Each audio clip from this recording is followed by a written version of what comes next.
about the cost. So let's talk about the biomechanical limitation of the clear aligners. If you look at the aligners, the lack of precision force vector control, this is the one problem. We thought we know where you're going to put the force, but that's not really true. And the second one is, when you look at the cross-sectional view of the liner, the plastic itself is not going to deliver the same amount of force. You have strongest part of the plastic would be the incisor edge, lighter or weaker part would be the gingival margin. So you have unequal force distribution. This is another big problem. And then third, you have unpredictable force engagement. Why we have unpredictable force engagement? It's not like a braces. You have a wire and bracket interaction. A liner itself is a surface contact, so we never know which surface contact which T, and it will constantly change it at any given moment. So these are the very difficult to understand. There are a lot of progress trying to improve this clear liner therapy. Obviously, 3D printing technology evolved. Now it's readily accessed and not too expensive to buy those 3D printers. And there are all kinds of material you can buy for the model, indirect bonding trays, splint, and flexible denture for the TMJ splint. There are all kinds of material. And we've been waiting for this kind of material for a long time. Can I directly print a liner? I have this question for over 10 years. And in order to do, this material is not that easy to develop because the material has to be flexible, they have to be durable, they have to be transparent, has to be biocompatible. So all the major companies, they have tried, but none of them success. One company, South Korean company, the Graphy, about 5 years ago, they introduced this new material called photocurable polyurethane material, called the DPA, direct printed aligners. So this is the very first 3D printed aligner we produced from our department. It was during the COVID time, 2020. You remember all those, time with the mask and crazy time. If you think about now, I mean, you almost forgot, but one thing I did good for at the time, we invest time and effort trying to understand this material. And you see, when you close it looks almost identical as a thermoforming aligner. It looks really, really clear and very smooth.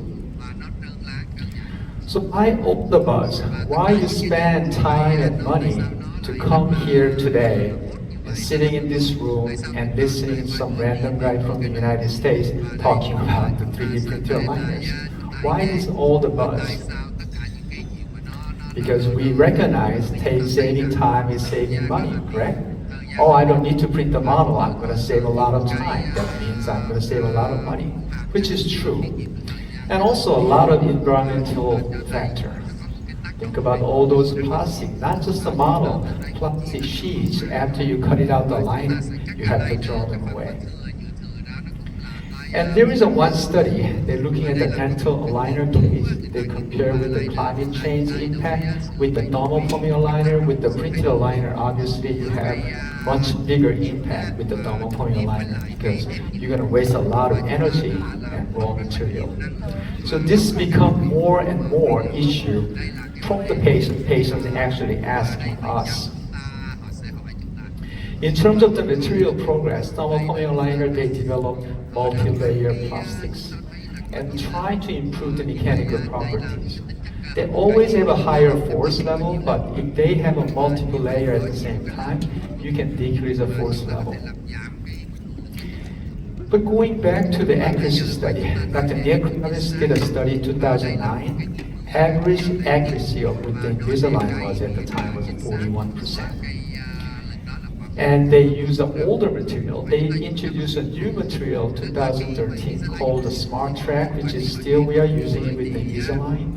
They improved only about 9%. So even the new material, new software, generation 1 to generation, I don't know what's the current generation of attachment, generation HE8 attachment, all those new things improve only 9% over 10 years. So if you using the thermal formula liner, you're gonna get about the 50%. For example, I'm gonna travel from, I don't know the geography well with the Vietnam, but I guess from the Ho Chi Minh City to Hanoi, I buy the ticket, train ticket. When you buy the ticket, it will only get you about halfway, and you have to buy another ticket to go. That's not going to be very convenient.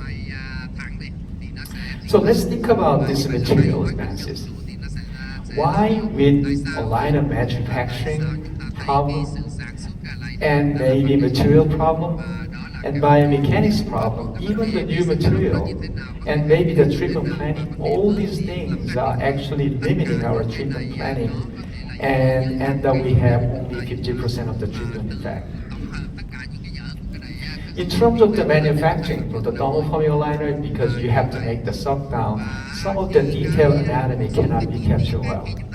However, when you printed a liner, there is no model. You're supposed to rely on to the resolution of the 3D printer. So ideally, you will have a better resolution, better accuracy. We would like to prove that concept. We did a study with the Korean Journal of Orthodontics, and we compare with these 3 different types of material: Essex, Duraflex, which is a polyurethane, and the graphene TC85. You see the red color means a bigger discrepancy. Okay? And since you make the suck down, you're not going to have the same thicknesses. Some area will be thinner, some area will be thicker. And because of that, due to the variation of liner thickness based on the tooth shape and location, delivering predictable force is challenging.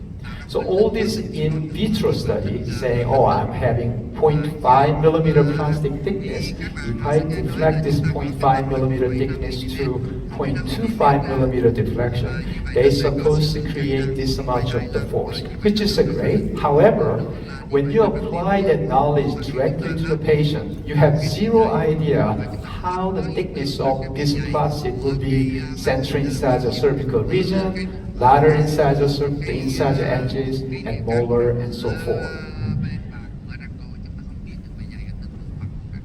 So applied force is totally uncertain. We have no idea how much of the force we are using with this thermal formula liner. This is one of the biggest problems. And also the material property, the force level is too high, non-physiological force. Think about like 800 grams of force applied to the 1-2. That's beyond the orthopedic level of forces. Headgear is about 500 grams of force, right? Think about more than headgear force will apply to one single tooth. That's really, really dangerous. And inability to deliver consistent force. You apply very high force and then force quickly disappear. That's the material properties problem. And let's think about the force level. What would be the ideal orthodontic force? Dr. Nanda talked about before, low continuous or light continuous force would be the ideal force, orthodontic force level. So in terms of putting the number, obviously different tooth movement we need a different level of force. Roughly about 0.5 to 1 newtons of force, which is about 50 grams of force of the 100 grams of force. That would be ideal level of force. Obviously, when you need a translation or root movement, you need a little bit more, but it's not like a 500 grams of force. So let's think about just simple 1 newton, which is a 100 grams of force. That would be ideal force. So we published this article, Progress in Orthodontics. We compare with thermal formula liner, 0.1, 0.2, 0.3 millimeter activation. We see the force level drastically increase up to 15 newton. When you have a 0.3 millimeter activation, the force level will be 1,500 grams of force. But the graphene material, 0.1 to all the way up to 0.5 millimeter activation, still 1.7. I told you 1 newton would be the ideal level of force. If if you consider 0.3 millimeter activation per liner, thermoforming liner create 10 times higher force than ideal level of forces.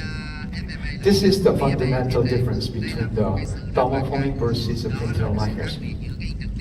So this is the first introduced, they call the TC85. Because we tested that material, delivered physiological level of force, very low force, and because of the force level is low, you can put bigger activation per liners. Think about the 014 tie wire. You can engage 3 millimeter displacement or maybe even 5 millimeter displacement with the 0149 tie wire. We are not changing 0149 tie wire for 8 weeks sometimes and 10 weeks or maybe 12 weeks, right? So if you putting a bigger activation, you don't want to change it every week or every 2 weeks. Wouldn't it be nice to have a one aligner that can last for entire month? Correct? I would much better to use that material. I will pay a little bit more because I don't need to change it so very often.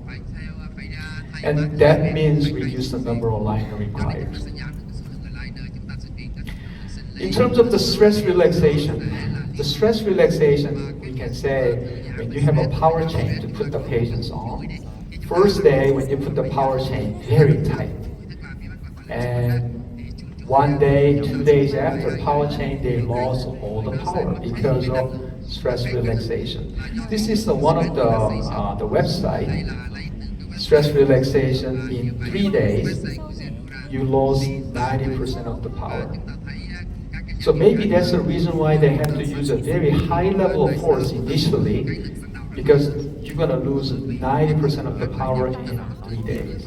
So the first day when they put the liner in, super tight, patients almost feel like a claustrophobic, right? Oh, I can't take the liners out.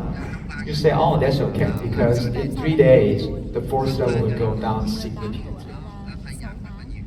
So this is another problem with the inability to deliver consistent force because of the stress relaxations. So we test this material for 14 days in vitro study. We're not just testing the plastic sheets material itself. We actually make the liner shape and put it into the multi-axis sensor to measure the force level. So thermoforming a liner, 7 days and 14 days, 4.25 millimeter activation. Actually, they did not lose a lot of force. They stay relatively similar. High level, but relatively similar. Polyurethane stay almost the same. At TC85, they lost power from 1 Newton to 0.4 and then 0.36. Okay? This is a 0.25 millimeter activation. So definitely TC85 had a stress relaxation and in this around that activation. But if I put more activation per liner, 0.5, now the thermoforming liners show pretty big stress relaxation. They lost more than 50% of the power by 7 days and they continue to go down to 14 days. But TC85 lost some, but regained some, pretty close to the ideal force level, up to 14 days, 0.94 newtons of level of forces. And when we convert to the percentage-wise, TC85, in 14 days, we still have a 61% of the forces compared from the initial activation amount. So that was a TC85. The company, they developed a new material called the TA28. We are now using only TA28. I don't know how they come up with all the numbers. I did not ask them why. It's just confusing me, but the TA28, the new material. This TA28, this is a better mechanical performance and clinical durability. So last year, one of our residents, we did the same study using the new material, how much of the stress relaxation happened with this material. Thermoforming liner, they lost big time. From 7.8 Newton, 1 day, they lost more than 50%, and they continued to go down to 1.27 Newtons of force within 14 days. But TA28, they stay exactly the same. You're not losing any force at all. When I convert to the percentage-wise, the multiple liner from the 100% to 27%, they continue to go down to only 16% after 2 weeks. But TA28, 80% to 98%. So even 2 weeks, you're not losing any force at all. 0.5 millimeter activation, some reason the force level slightly increased from 100 to 108%. This is amazing because none of the plastic they can produce similar types of result. And TA28, there are no stress relaxation. It's almost like a night high spring, no stress relaxations. And the trimming height. You see that some of the company they have only the scallop margin. Some company they produce a straight gingival margin. I thought maybe because of the Invisalign. I'm using the Invisalign. I'm not really, I don't feel bad for them. But I asked them, why they have a scallop margin, which is not easy to create, right? I thought they have a higher technology. They have a so technologically advanced. They have gingival scallop margins, looks super fancy instead of the straight cut. But biomechanically, when you look at it, if I have a scallop margin, if I apply the force in the incisor as 100%, cervical region only got 3%. Almost no force applied to the cervical region. But if you have an extended margin up to 2 millimeter, it's still not the same 100%, but it's much better than 3%. It's a 33%. So if you design your own aligner based on the patient's, gingival recession and undercut, you can make the gingival trim height up longer and then lower based on the patient's need. You are totally in control. So biomechanically, higher gingival trim height is much better than the scallop trim height. What would be the optimizing thickness? So if I can make it thicker, one side, and this is how we did the study. This is a progressive orthodontics. We have a same thickness all over the upper incisor, or there are two central incisor, upper left central incisor. I like to increase only on the buccal side.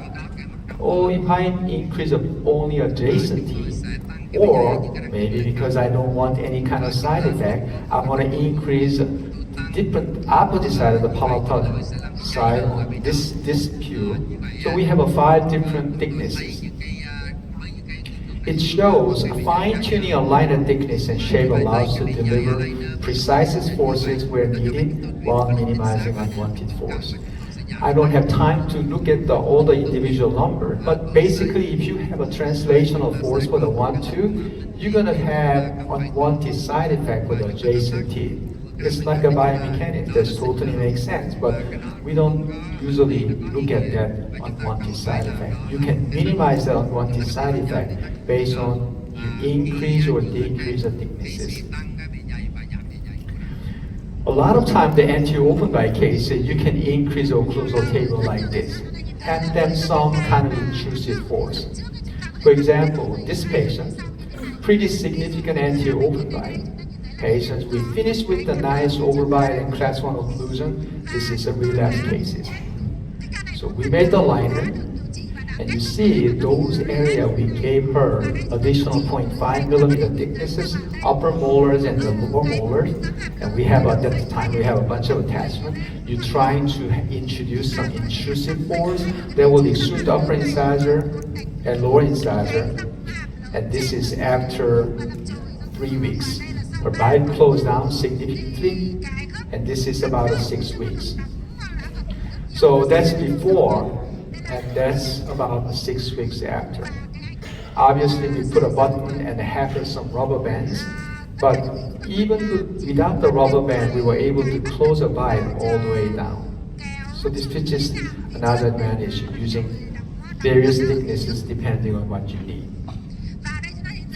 And because of the material itself is so soft, they did a study and they tried to have a compressing testing.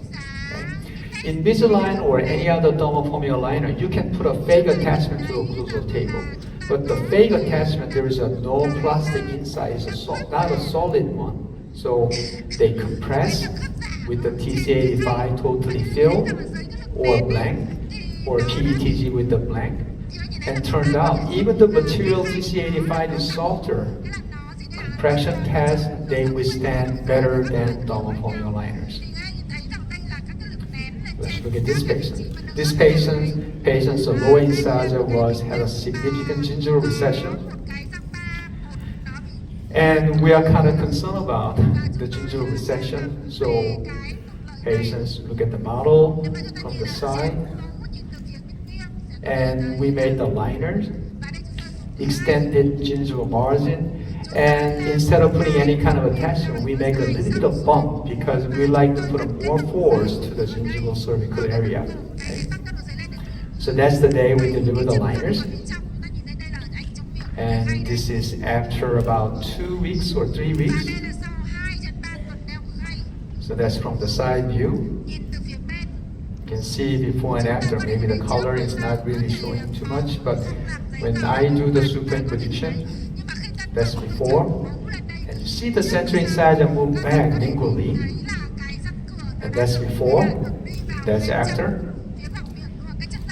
And blue color means that actually moved lingual side. So you can see the movement. Gingival area, 0.85 millimeter movement. Okay.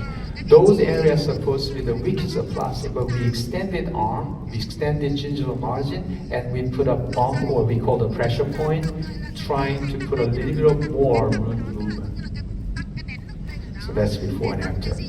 On the side view, you can see upper incisor is just very small amount of movement because we would like to have a root movement only. So the root area move back into the gum tissue is about 0.85 millimeters. So because you design your own aligner, you print your own aligner, you can control the geometry. You can control the trim height, you can control the thickness, you can control the surface design. Now I'm going to talk about the shape memory effect. So you probably have seen some of this video. Totally deformed aligner, you put them into the water, they will go back to the original shape. First time I saw it, I could not believe my eyes. Wow. Then I realized, okay, that looks pretty cool, but what does that have to do with my patients? So how do they do? 3D printed this material, they have oligomer, monomer, and photoinitiator. This is all universal. Okay. And you have a UV radiation, they create this three-dimensional network structures. Okay. This three-dimensional network structure in the lower temperature is very steep because there is a van der Waals force, it's limit the molecule vibrate. It's like you in Vietnam never get too cold, but for us in St. Louis, the winter time is very, very cold. Sometimes can get to minus 20 Celsius, very cold. Cold days, our bodies are very stiff, right? But after you have a hot shower or a sauna, you feel, very relaxed. Basically the same. In the cold temperature, this molecule is rigid, but the temperature increase, this molecule can be freely vibrate, they can go back to their original shape. Think about this kind of patient. Can you imagine you can do with dermal aligner, with all those spaces and gingival recessions and all the stuff? Involved. Patients may pull his own teeth out when he tried to remove his aligner because it's so tight. He wanted to do the clean aligner. But because of the material itself is flexible, when you put them into the hot water, warm water, it becomes very flexible, so you can adapt it. You can see that we did not use any attachment for this case. It's very easy for patients to put the aligner in and out.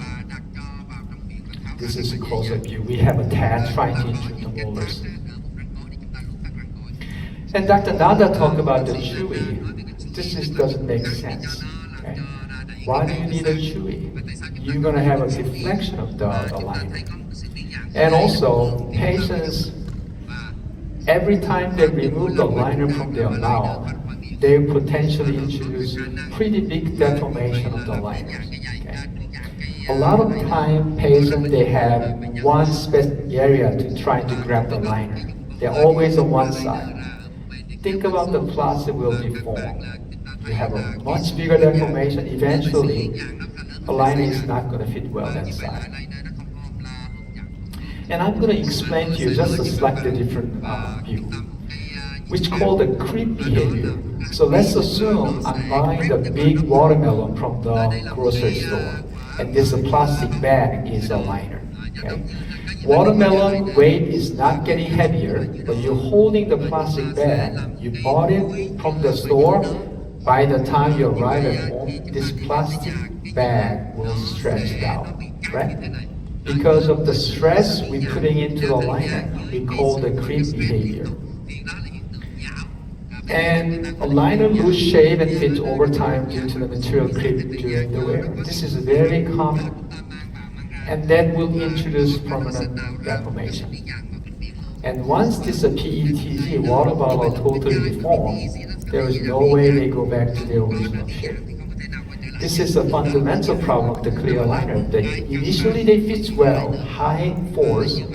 Every time patient, I don't know how many times they remove the liner per day, probably more than 20 times, they will introduce creep behavior. It's not going to fit well. And because of this have a shape memory effect, you put them into the hot water. I always recommend patients to put them into the warm water before they go to bed. At least they can go back to the original shape, make sure they fit perfectly the same way as we printed. So I will introduce this concept with the glass transition temperature. So the lower temperature, this material is rigid. When I put it into the higher temperature water, it becomes flexible. When they change this, the status, we call the glass transition temperature. Okay, it sounds like a very fancy word, but it's not. Why does it matter? Because of the shape memory behavior begins near glass transition temperature. If the glass transition temperature is too low, then material itself is too soft, it doesn't work. They cannot produce alternative force level. But it's too high or higher than the body temperature, then there is no shape recovery at the body temperature. For example, there's some other company, they develop similar types of shape memory polymer. But when you look at their shape or glass transition temperature, it's much higher, like a 50 Celsius or 60 Celsius. Our human body will never go up to that 50 Celsius. Even though I'm sick and high fever, our body temperature stays 36, 37, and 38 Celsius, that's about it. We will never go up to the 50 Celsius. So this doesn't matter. So the onset of the glass transition temperature should at or slightly below the body temperature in order to take the full advantage of the shape memory effect. So you want to know what's the glass transition temperature. That's very important. And these two materials so far graphically introduced, they're about the body temperature.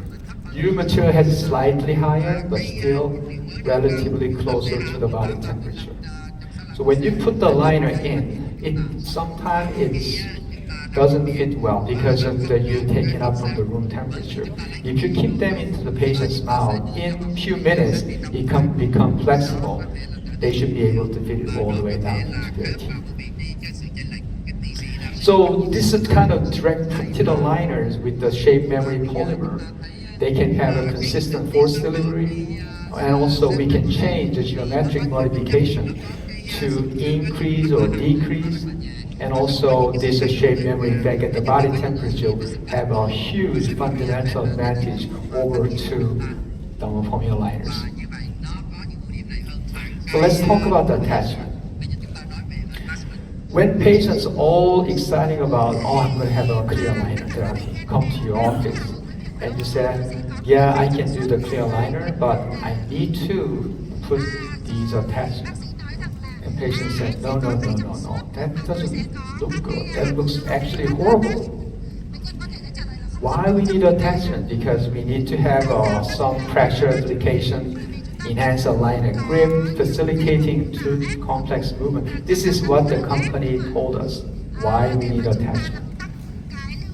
And we did this study in 2020. We're using the eye tracking technology. This is a real picture. So, A, there were no attachment, I guess, and then B, some anterior and then braces and anterior posterior attachment. And we showed this to the layperson, not patient, just a normal person. You probably have a very similar experiences. When you go to the meetings or some kind of party or reception, you meet all those new people. You recognize, oh, there's something on their teeth, but I don't know what it is. And our eyes keep going back to, oh, they have attachment. Because we are orthodontists. But this is not just us. Layperson, their eyes keep going back. There's something there, I don't know what it is. They just keep going back and trying to figure it out. Nobody likes attachment. I mean, this is the fact. It's like, essential evil, I would say. We need them. So what about any kind of scientific evidences about the attachment? What's the issue?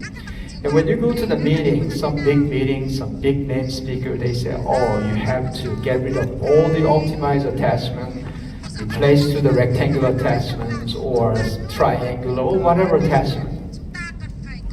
And you end up having every single one of them, they need attachment.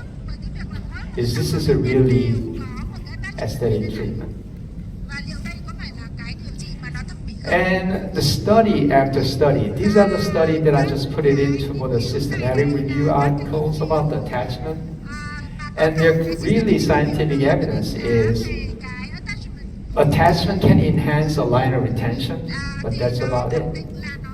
And there is no scientific evidences for which specific type of attachment improve which types of movement. There is no evidence. This is all based on just expert, opinions.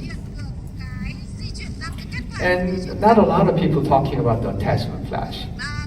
So when you look at it, especially the bicuspid area, there are huge attachment flash. And we know the thermal point aligner, they don't fit well. And if you leave that amount of attachment flash, how they supposed to fit it well and then move the teeth into the plan to move? And then 3M, I think is one of the sponsors for this event also, they create this precision grip attachment. And my solution for if you really want to have attachment, you can print it, 3D printed attachment using the crown material.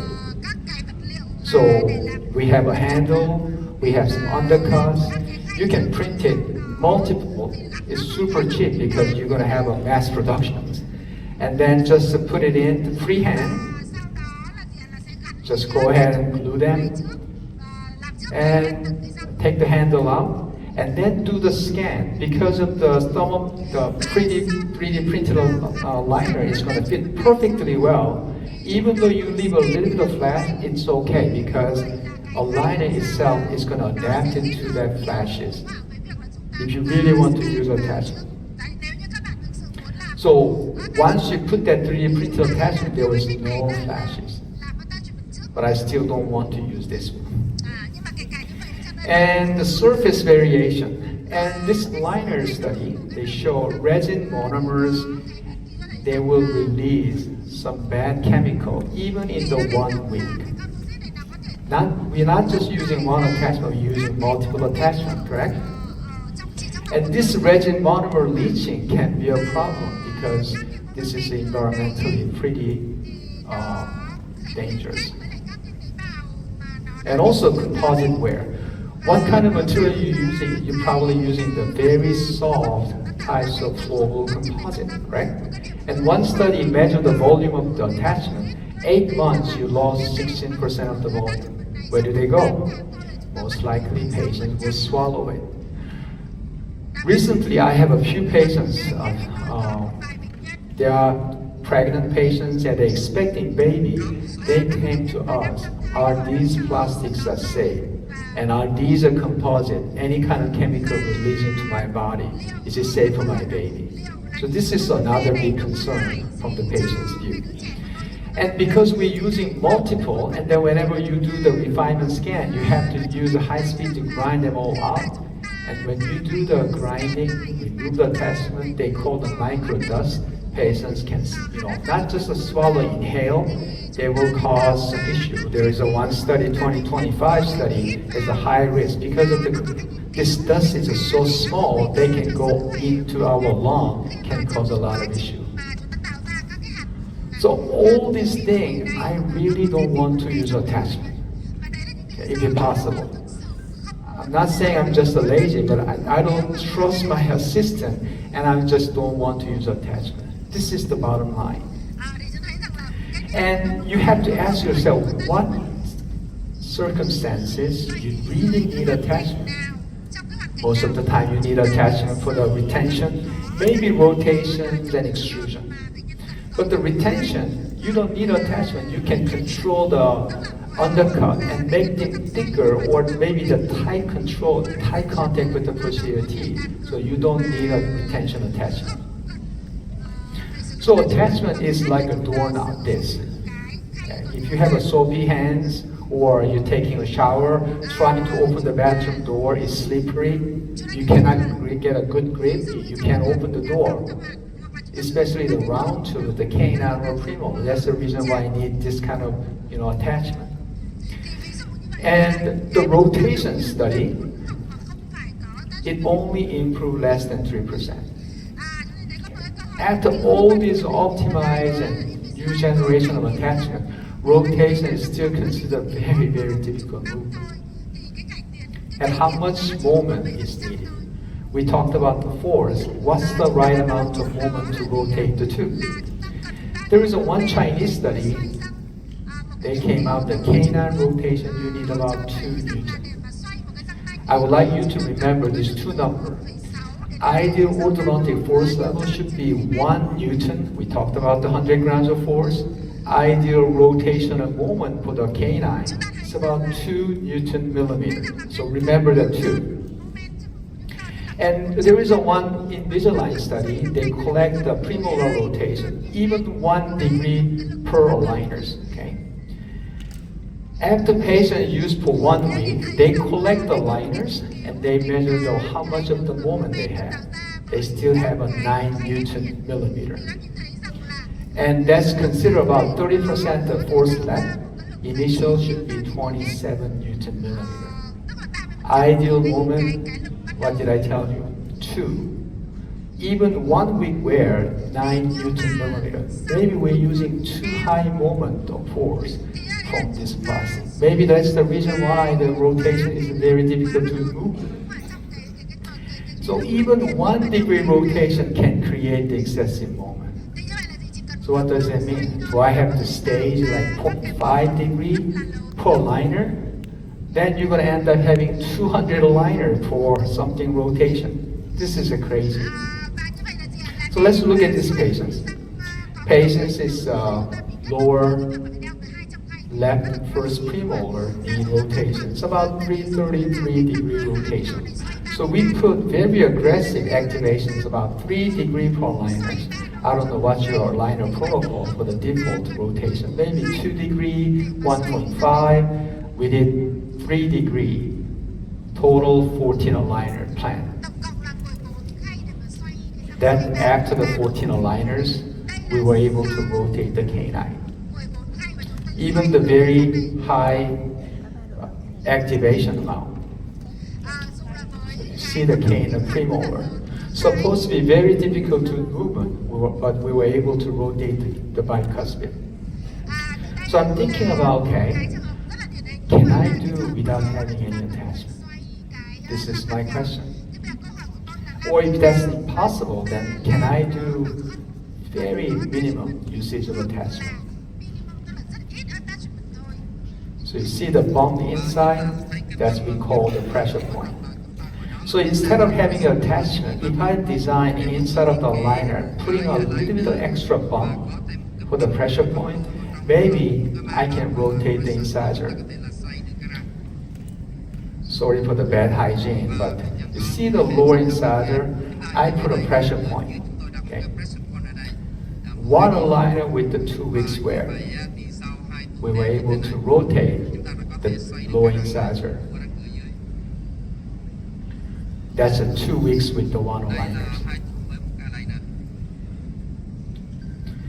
That's about 10-degree rotation. So if I do traditional way, I need to do 3-degree activation per liner. That means I probably need at least 3 aligners. But in this case, I have only one aligner. We were able to rotate the lower incisor. What about this? When you look at her upper right lateral incisor, okay, those black arrows, that means I put a pressure point, trying to help to rotate. Okay? That's after 4 liner, no attachment.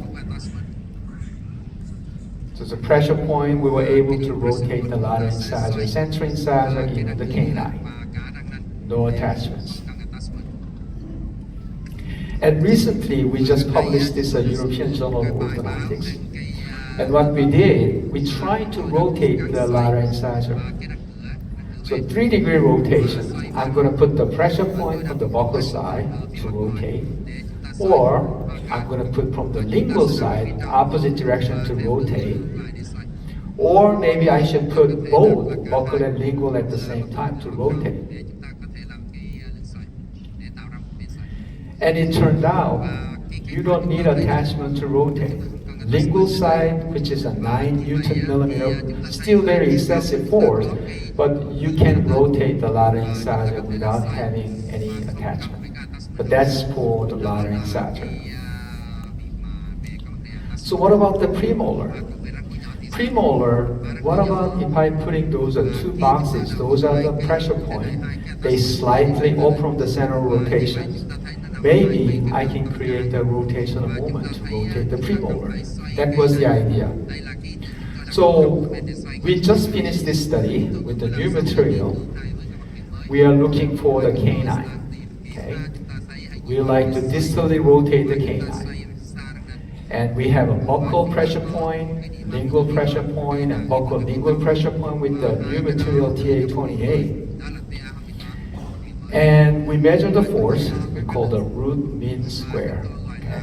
It's just a little bit complicated, but just bear with me. Okay? PETG, the one that I like to rotate is the upper left 3. Okay?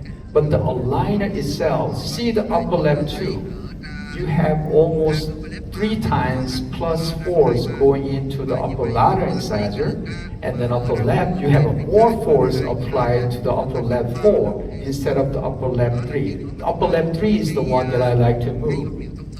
So when I switch it to the percentage of the total force magnitude, regular, no attachment, PETG is only 17%, very inefficient.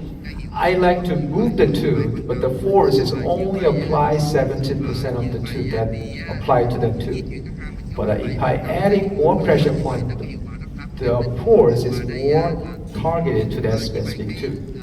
It happened in the same thing for the moment.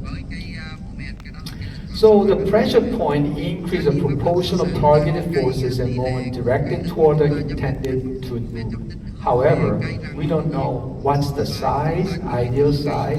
Is it 0.5 millimeter or 0.25? Where, how long, vertical position wise, we still don't know. We need to do a lot of research. But at the end, for this study, those 2, no pressure point versus a buccal pressure point, that would be pretty close to ideal. When you look at it, actually the no pressure point looks better because of TX, TY, we want to have a 0. I don't want any moment. I just want to have a rotation moment, which is a TZ. So based on this, our result, actually no pressure point, no attachment, aligner is set, like Dr. Nanda talked about the shape-driven, tooth-driven, it actually the best one. So what about the extrusion? Extrusion is the one very difficult to movement. But you all have heard about the watermelon seed effect, correct? So if you have a watermelon, you press with your finger, the watermelon seed will just fly, pop, right? So you try to rotate, you put a lot of force, that too always gonna have some intrusive force. That's the problem. So what if I put opposite direction, give an extra room for the incisor edge, hoping to have some extrusive force without having the attachment? I just made up my terminology, reverse watermelon seed effect. Don't look it up, it's not in the Google, I just made it up. So, before I applied for the patients, we did a study, we published this one in BMC Oral Health. And you see the bump? I'm trying to squeeze the gingival side. Basically, when you extract the central incisor with the forceps, the end will go around the cervical area, right? So you squeeze it, hoping to get some extrusive force. And the answer was, we have actually got about 45, 46 grams of extrusive force without having any attachment. Obviously, when you have attachment, you have an excessive force, 275, 285 grams of force. But when you're not having attachment, simply putting a pressure point, you can actually extrude it too. So we confirmed from the study, I'm going to try for the real patients. Okay. So for this patient, it's just a little bit of diastema. We close the diastema, but when you look at it closely, because we close the diastema, incisor going down, you see the bigger gap between the upper left central incisor and lateral incisor, because those two central incisors are slightly extruded. Patients say, I don't like it. Can you make it the same level, my central incisor and the lateral incisor? Okay. So we test this concept. You see, we totally cut out. So let the lateral incisor can come down. We put a pressure point to the gingival side and the labial side. This was the very first patient. And it's about 2 weeks after. I don't know, for me, I think I got some extrusion, especially the upper left lateral incisor. Not a lot, but some.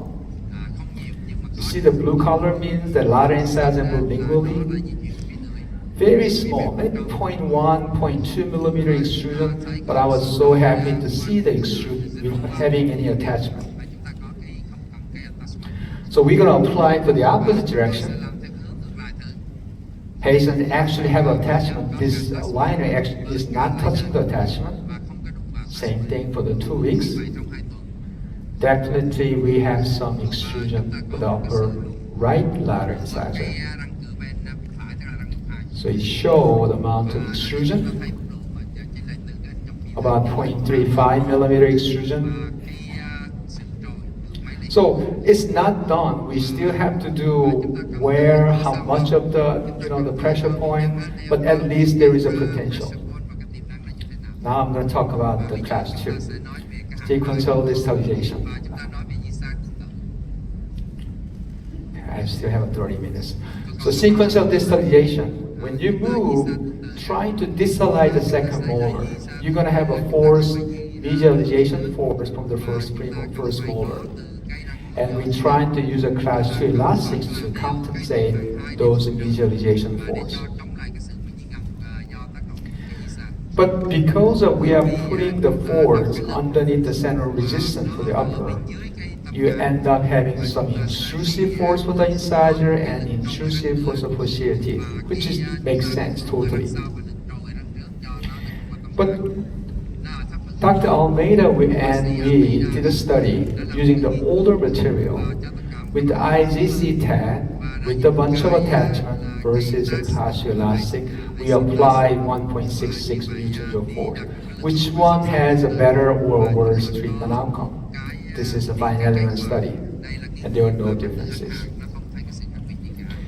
And we also test with the IGC TAD, putting some distalization force, and then class 2 elastic with no attachment at all.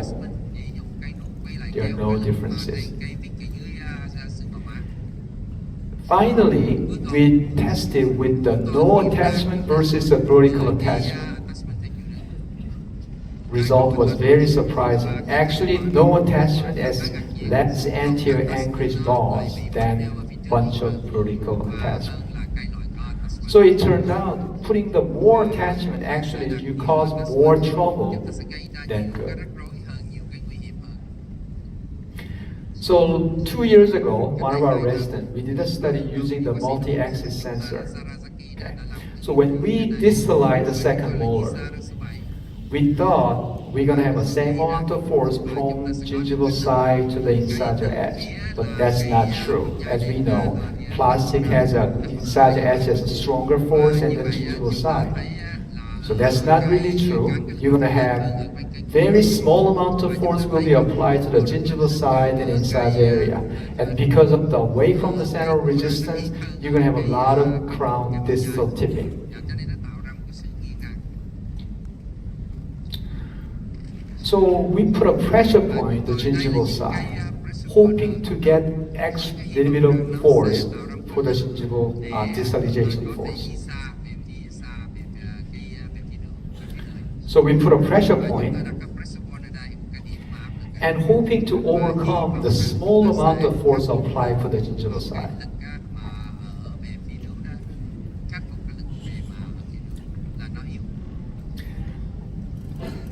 Probably we cannot get the same amount of force as the incisor edge or cusp tip, but at least we can probably put a little bit extra, little bit of force. So we did a measurement with the distalization force. I will go just slowly explain to you. When you look at the 0.5 millimeter activation, upper 7, they felt 46 grams of distalization force. Okay. Upper 6, they felt 45 grams of force, medialization force. It makes sense because I'm pushing 1, 2 against me, I'm going to go to the opposite direction. But you have a 46 grams of distalization force. But if I look at the pressure point with the 0.5 millimeter, I have almost the same amount of distalization force, 45 grams of force.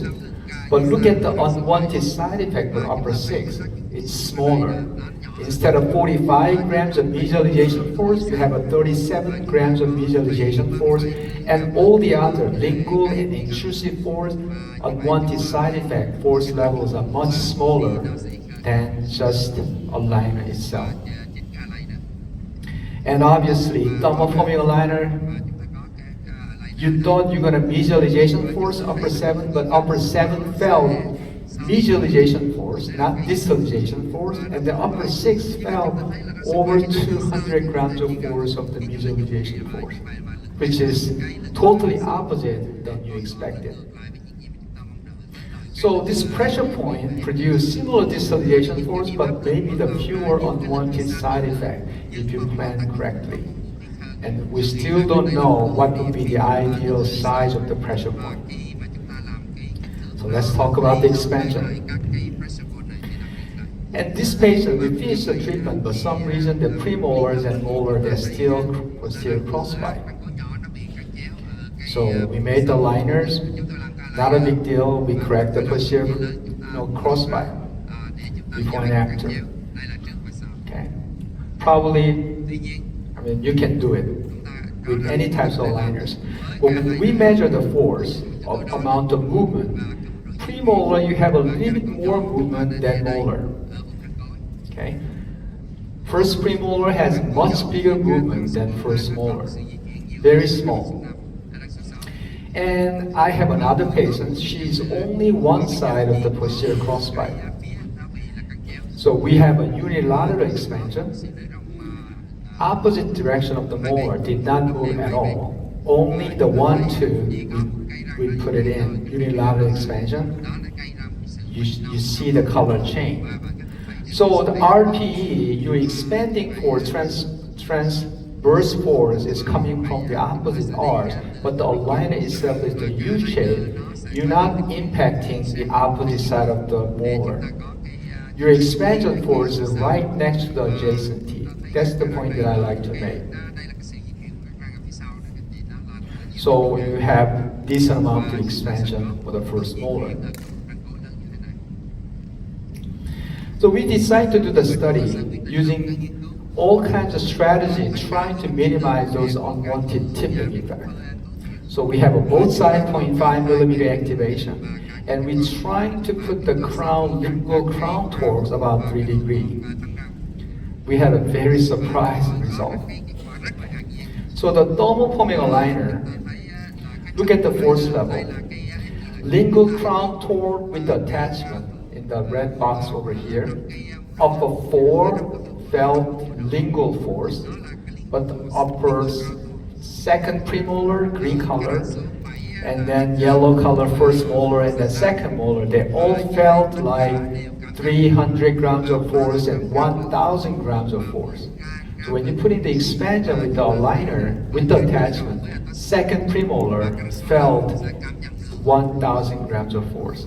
On top of it, look at the torque, 575, and then molar 26, 27. They're gonna pay a huge amount of price when you put the 3 degree lingual crown torque. So we do it because we thought we're gonna do good for the patients, but they actually causing a lot of trouble. For the printed aligner, no attachment, just itself create their all very small amount of expansion force, 0.25, 0.47 Newton. Maybe because of the aligner itself, this is a free end. The 7 also the free end, you're not getting a lot of expansion force of the second molar. So what about if I combine them together like this? Because those are the flimsy end. If I combine them with the kind of TPA design, maybe I will strengthen their stability of these aligners. So one of our residents, we did a study, and oops, go back. Basically, when I combine them together with the 6 to 6 or 7 to 7, it would be much safer than without having the TPA. This is my conclusion of this. So for example, this patient, that first molar and the second molar, they are super tight on the posterior teeth. So we make this aligner, we design it, we combine them together, hoping to get an extra little bit of force. And it's about 1 month after, that's before and after, we were able to correct the posterior crossbite with just a couple of aligners only for 1 month. Now I have this patient. This patient came to us. She has amelogenesis imperfecta. So we cannot put any attachment. We cannot bond anything. No braces, no attachment, no button. We have to fix it with the aligners only. And she has posterior crossbite. So we designed something like this. We print them and we deliver it. Obviously, this TPA is not comfortable for the patient. It's across the palatal side. I mean, you can imagine with the U-shaped aligner it will be much easier for that patient. But we need them, so we convince her because your condition, we need expansion, but without having this, we're going to have a hard time to expand. So this is the day we deliver upper and lower. And 4 weeks after, as you can expect, we have more expansion of the premolar than the molar. I'm not saying this is a bodily movement. This is a tipping for sure. But you can see how much of the premolars and the molar move for 1 month. The opposite side as well. So now we decide to do, maybe TPA design is so uncomfortable. We're gonna have just a full palatal coverage design. So something like this. And we deliver to the patients. And patients wear. And you see the posterior crossbite was corrected. Upper central incisor crowding maxillary arch is a little bit better than before, with just no attachment. So that's before and after the expansion. That's before and after. The opposite side. So premolar, we have about 5.7 millimeter expansion. The first molar is about 1.1 millimeter expansion. Even though you combine them together, you're still having smaller amount of transverse expansion for the posterior teeth and then premolar. Now we need to correct the class 2. So remember the pressure point study we did? I'm going to apply the concept to the patient. When you're using the Invisalign, you have a sequential distalization, right? You have an attachment to the 7, maybe the buccal side and lingual side. You distalize about the 70%, then you distalize the 6. And because we could not use the attachment, we decided to use a pressure point. So we're going to put the pressure point between the 6 and 7 to distalize the 7 first, and then distalize the 6. Okay? And this is the day we deliver. And we incorporate the button design into the liner because she cannot have a button. And this is about 1 month after. And the space open up between the upper left first molar and then second premolar. Now we have a distalization. We push the 7 and then 6 back. It took 6 weeks. So now that's first molar moved back. She's become class 1 molars. So we did a superimposition just to see how much of the movement that actually happened. You see the green color was before, and then brown color is after. And almost 80% of the 90% movement happened for the distalization. We lost almost nothing for the anterior anchorage. Almost very small amount of medialization movement. And when you look at the incisor did not come forward at all. So that's before and after. Now we have to move the second premolars back. Now we have a space between the upper 4 and 5. That's before. And now we have a space between 4 and 5. And now I need to move the 4s back. So you have a space distal to the canine. Patient still in treatment. But I like to show the concept we developed from the lab and apply for the patients. This patient came to us. She's class 2B overjet, and she has a pretty severe overjet. I would say maybe 6 to 7 millimeter, but she said, I don't want braces, I don't want surgery, I don't want extraction, I only want aligners. Your hands are pretty tight. I'm sure you have those kind of patients too. So we decide to use this KHAY or motion device for the distalization. We make the liner for the lower, have her wear some elastic to correct the class 2. Obviously there is no magic. If the patients wear this the motion devices with the elastic, the canine is going to extrude. You're going to have a space between the lateral incisor and the canine. So we made the canine class 1. It took about 2 months. Now we have a space opened up the upper incisor area. And we continue to move on. And class 2 elastics.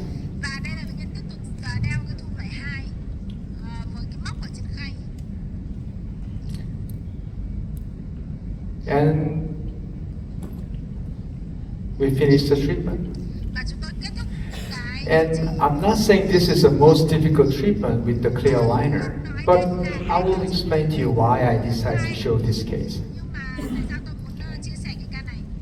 So that's before and after. we decrease significant amount to overjet. If we did not use carrier motion devices, probably it's going to take a longer time to correct the class 2 for sure. But this is the amount of changes before and after. Upper arch and the lower arch. On the side view, overjet decrease, some low incisor proclination. But let's look at the upper occlusal view. Please pay attention to the upper canines, okay, both sides. Because we put these carrier motion devices, as they move back, these canines are distally rotated. They are severely distally rotated. And you know the rotation of the canines of premolar, this is not easy. And we did not want to use our attachment. And this is the finish. So how we did, because the canine was distally rotated that much, and if you, after you finish the carrier devices, patients still have to wear the rubber bands for the class 2. So because we have a button, class 2 elastic, we're constantly pushing the canine distal moment. And a liner itself trying to correct the medial rotation, it cancels each out. Canine would not move at all. So I need to have different strategy, trying to put a little bit more medialization moment, medial rotation moment. I need a bigger moment. So how did I did? I put a pressure point to the medial side. So a liner itself will try to correct the medial moment. On top of it, pressure point will give us an extra little bit of the moment. So they will create enough moment to correct the canine medial rotation while patients wearing the class 2 elastics. So that's how we correct the class 2 and the rotated canines. So these are all based on our creativity and based on our biomechanical knowledge. You can do for the deep bite cases, like Dr. Nanda showed the cases before, you can make the bite plate types of liners. You can, patients biting down, the lower incisor is going to touch that the lip. And also you can increase the lower incisor thicknesses only trying to level the curve of speed or putting the extra little bit of force for the lower incisors. So this is the deep bite case. Patients wear it. Every time patient's biting down, she's going to have an extra little bit of intrusive force for the upper incisor and then lower incisor. You can make the tongue spur types of liners. And patients hate it, but I mean, you can put it into anything based on your creativity. And you can have a class 2 correction, like a twin line types of appliances, upper and lower. While you're moving the incisor corrections or rotation, patient can partial lower jaw forward. You can design something like a mini TMJ condyle and then foci. So, because we are in the total control of the 3-dimensional design, 3D printing, this changed what's possible. This changed everything. And these types of new disruptive technology is going to change the clear aligner therapy industry big time in the future. Because it has a potential to transform clear aligner therapy, advancement in the 3D printing technology and different materials. And there are a lot of different people, group of people. I'm from Korea. Obviously, this material or the graphic is from South Korean company. But I'm not the only one. Many people in Europe, Germany, Italy, Brazil, a lot of different countries, they are using over 200,000 cases. And this study also shows, compared to the other one, transverse dimensional mean accuracy is higher, at least the same compared to the thermoforming or maybe even higher. So now we have a totally different tool. Because we have a different tool, you have to think totally differently. You're not just thinking about the same like the double formula liner, because you can do a lot of different things. And there is a code, the guy said, if ain't broke, don't fix it. I'm perfectly happy about my clear liner. Everything goes well. I don't mind to paying those, money to the company. I don't have time to do all this stuff. It seems like a lot of work. I don't want to buy the 3D printer. I don't want to hire the staff member. That seems like a lot, correct? It could be. And I always quote these types of Nokia. Dr. Nanda talked about the BlackBerry. It even goes further back. Probably some of the people over 50 remember Nokia cell phone. They are the market dominant. They are the #1 brand. They're over 75% of the market share. And they did not pay a lot of attention to the smartphone technology because they are the dominants. So they did not pay attention. Look at them now. They're gone. The company still exists, but they are not making the cell phone anymore.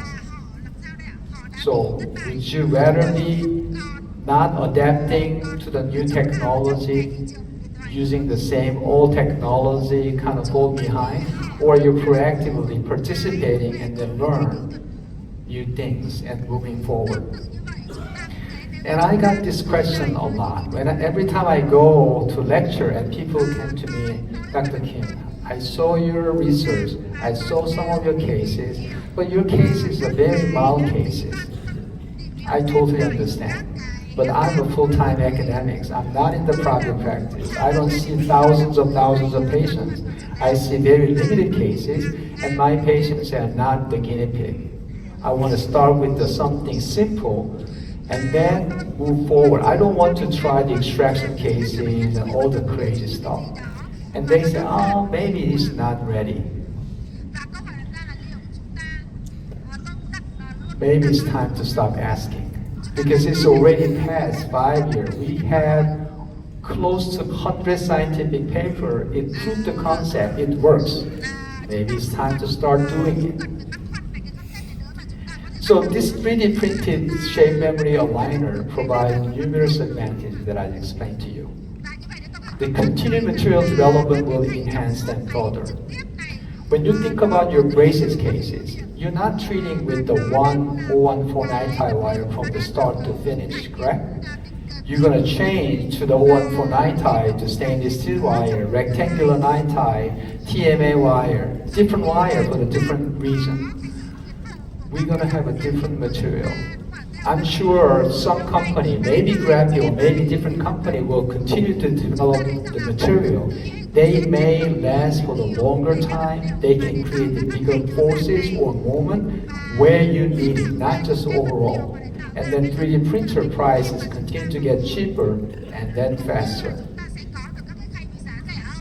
So conclusion is, with advances in material and 3D printing, clear aligner therapy entering a new era, one defined by greater efficiency, higher precision, and expanded clinical possibilities. So, look at this.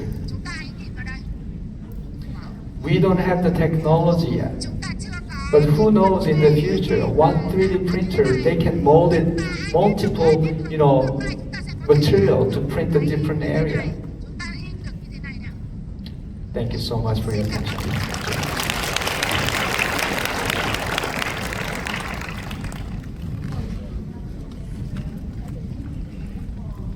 Very informative presentation, and we learned a lot from some very creative thoughts on shape memory aligner. I feel hope that in the near future, it is a time of printed aligner. We hope so. Yeah, so now we would like you to step in the middle of stage, so that the chairman, Professor Neil, will have will present you a certificate of our conference. Thank you.